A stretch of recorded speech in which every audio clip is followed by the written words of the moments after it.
I'm just going to keep them in there because I do need this to really, I need a lot more nitrates. This pond's not ready. It's probably going to take another 6 months to get this up to tip-top condition to where I'll be able to grow. I'll have enough nutrients in the pond that I can grow just about anything, is my hopes. So it's a test for me. I've never did it on this scale. What I've done in the past is I converted over aquaponics systems. Hydroponic systems over to aquaponics. Well, he just finished off his buddy. Nice. But I converted some hydroponic systems. There's some fry, a school fry right there.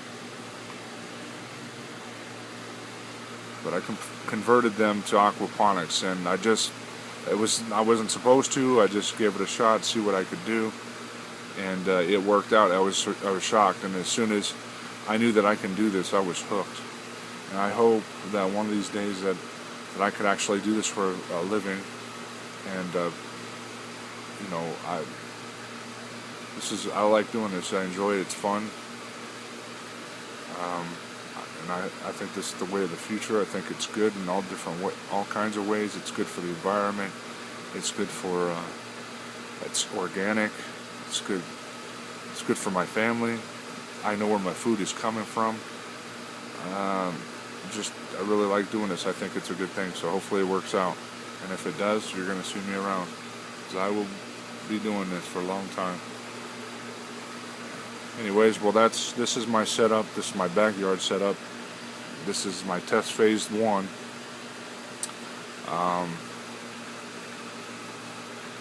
Hopefully I'll be coming to a farmer's market near you.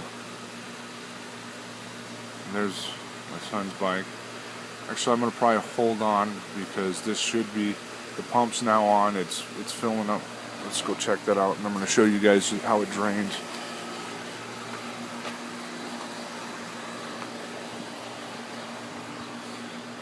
I'll give you a view right here. You can see all the way down there.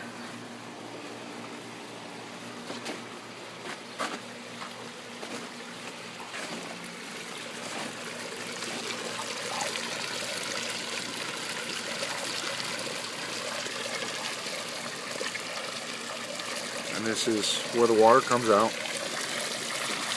Pretty good flow. It's almost too much because it created a divot right here, so I gotta figure out how I'm gonna fix that. I probably just have to adjust the flow up top.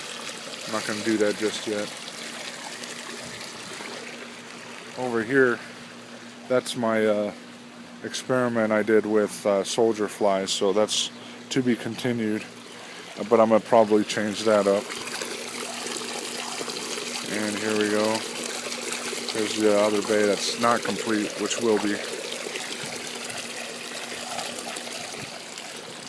And there's all the dirt from the pond, which I didn't take to the dump, which I probably took about 6 loads.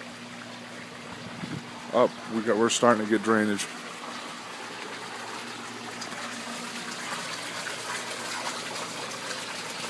There's the middle one start. It's at full force drain.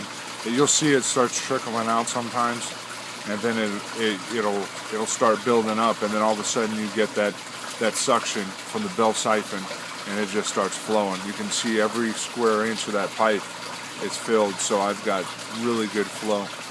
And then we'll try to keep it on here. I'll keep it on here, and then I'll show you how the third bay, I call it the third bay, but it's the farthest one from the house. And this is how you oxygenate your pond. I mean, this is awesome. I don't have any. I have some air bubblers over there, but I've seen other systems to where they have it. They have them all over the place. They have like 6, 7, 8 of them. I'm gonna get a tester for dissolved oxygen. I don't think I'm gonna need much more than this. Once I get all 3 systems going, you'll see that pipe's not gonna drain out water. It's shut down right now. But I think once I start getting this going, I'm going to have more than enough dissolved oxygen in the water that I won't have to get in. I might not even have to use those bubblers, and that's what I hope I don't have to do, because it's exposed to the elements. If I have a rain, it could shut it down and I don't want that to happen. And it's extra added power that I'm trying not to use. I'm trying to keep this as efficient as possible. And I'm hopefully, for sure, I think it will, that this should be enough dissolved oxygen, because the myth is that those bubbles going up in the water from the bottom of the water is what causes the oxygen to go in the world. But all my research has said that the other one's starting. So you can see it's starting right now. But all my research has said that the oxygen, dissolved oxygen in the water, which also when the water's colder, you get more dissolved oxygen than when it's hotter. I don't know why that is, but that's what it is. And I'm not a scientist, trying to learn this stuff. Okay, we're almost at full. It's starting to go right now. But the dissolved oxygen, we're at full. It's at full now.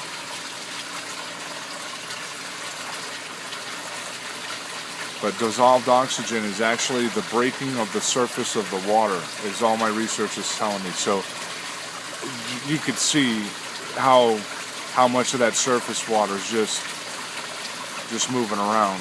So I think with all three of these going and constantly recirculating, and then you got to think of all the water that's breaking in the grow beds, I think that's just full of oxygen, and I think that's going to be enough. So when I get my dissolved oxygen tester, I'll know for sure what I need to do. And I'm worried about that, because I don't want to come out here one day, especially how hot it gets out here in Arizona. It's supposed to be like 114 tomorrow. Freaking devil hot. Satan hot. Oh. But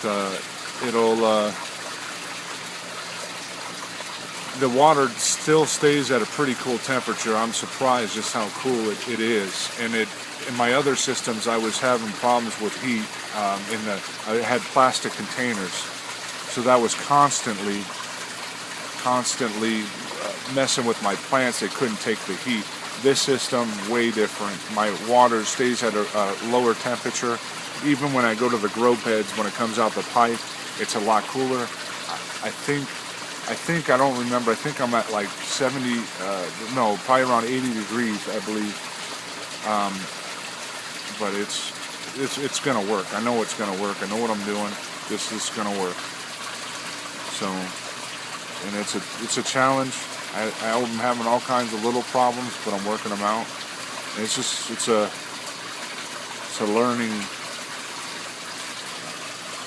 learning thing, and every day I'm learning something new. It's challenging. So the pump is still going, so these are going to go for a while. I'm not going to wait for it to siphon out. But you have the idea of what's going on here. And I'm somebody who, I have a construction background. I had no idea how to do this stuff. I started off with hydroponics. I had no idea.